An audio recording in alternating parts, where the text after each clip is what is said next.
What's going on, guys? I wanted to do an update real quick on my hard drive situation. I talked about this. I haven't posted much because I've been so busy. I've been buried in all the stuff with the hard drive and some other things and a lot of the stuff musically. But I want to go into an update on that. There is software out there that you can scan your computer and do deep scans with. Hard drives in general, they say you can get pretty deep in that and retrieve information that you've permanently deleted out of your trash. With SSD hard drives, solid state drives, it's a little bit different because that stuff gets overwritten. It gets almost impossible, from what these guys tell me, to retrieve. Out of 160 sessions and files that were on that hard drive, I lost about 18 of them. I had to just give up and say, listen, just send the hard drive back to me. There's nothing we can do. They just can't find them. It's the weirdest thing because everything else I was able to retrieve it went back as far as like 2 years ago. But what I deleted a month and a half ago, these files, they're gone. The newest ones are gone. He goes, well, that's not weird. I said, it's weird to me because that should have been the first files that should have come up. But it wasn't. So just know that it's not guaranteed that you're gonna get this stuff retrieved. It's just not gonna happen. And but there are companies that can help you. If your hard drive, if you get a head crash or something happens or it damages it, they can get the stuff off this. It is costly though. If they were to get everything they found off my hard drive, which I didn't need all that stuff, it would have cost me about $1,000.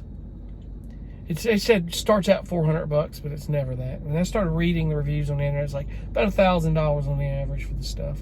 But when it's your life's work, and these 17 files, I don't know what I'm gonna do.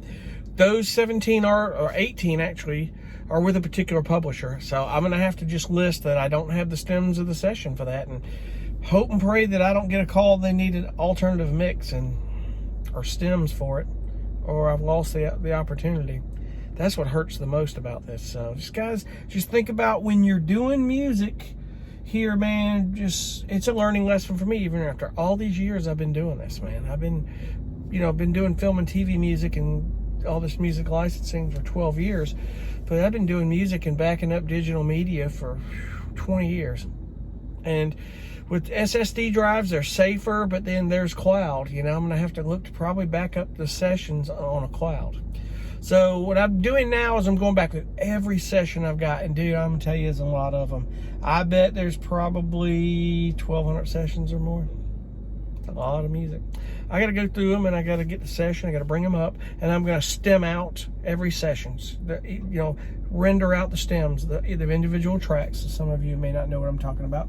And just have 2 files and just make sure they're in a safe place.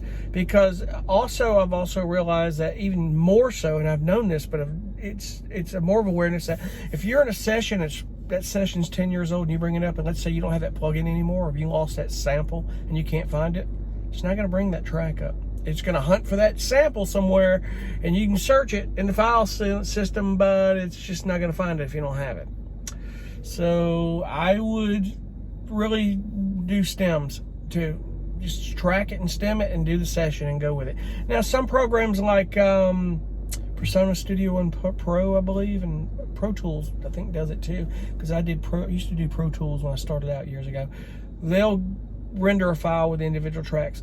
Persona Studio and Pro, when it first came out, it rendered individual tracks, but if you had samples that you imported to that session, you had to put those samples and those loops and all that into that file folder manually. Now it does it automatically, like Reason does. I'm a Reason user, and everything is seamless. So, but that's the update on that, guys. Just know there's companies on there. I mentioned in the last video, a company called OnTrack.com, ONTRACK.com. Good company to deal with. I think they're just charging me $20 for the postage to send the hard drive back. That's fair. They did a lot to try to help me to do this in that regard. So that's my update. If any questions you've got, anything I can answer, just let me know. And I'll be glad to. I don't mind doing it. I really don't. So thank you guys so much for watching. And just know that there are some tools that can help you, but they're not foolproof 100%. So Have a good one. Thanks for watching. Be cool. We'll see you on the next video.